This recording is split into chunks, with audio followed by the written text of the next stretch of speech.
好啦，大家好啊！我係操盤教練阿牛啊，歡迎嚟到阿牛講策略。如果話全職交易人係九死一生，你仲想唔想做？90% 嘅股民都唔適合做職業交易。到底職業交易係咪咁難做呢？其實唔係講難唔難做，而係你有冇資格做。職業交易人唔止講技術，講心態，最緊要係講心力。當一個人冇收入，仲要喺一個唔穩定嘅市場裏面揾錢過生活，壓力係非常之大，少啲心力都做唔到。仲有職業交易人考驗嘅係你嘅操盤技能、你嘅資金管理、你嘅情緒控制、穩定嘅交易系統，最緊要係強勁嘅執行力，你先可以做得好。真正能夠做職業交易嘅人，個個都經過10幾20年艱苦嘅奮鬥。你唔好睇人哋買股票好似呼吸咁容易賺錢，實情人哋經過無數次嘅失敗而磨練出嚟嘅成果。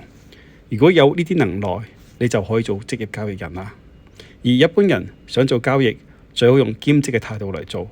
自己本身有一份工作，炒股只係一個興趣，可以做到小而精、小而美，咁會容易成功。細小嘅資金啟動，簡單而專一嘅投資技巧，唔好諗住大出大入、大注搏殺，一鋪贏盡。一般人想成功，一定要遠離大注大贏嘅打法，必須去揾一啲重複性嘅打法，勝率高、機率高，但賠率唔需要太高。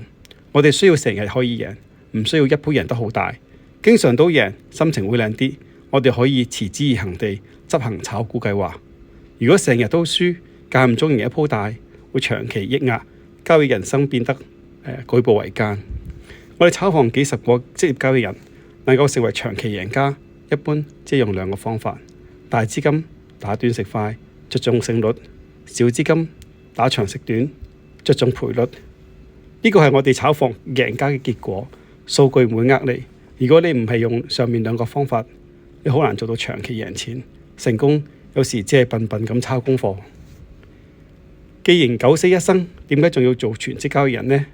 因為呢個係全世界最好嘅工，一旦成功，世界上冇老闆可以請得起你。做交易人首要條件，你要享受呢份工作，你先會有心力，你先可以堅持簡單重複交易，最後你先可以成為真正嘅贏家。我係操盤教練阿牛，今日講住咁多先，下次再傾。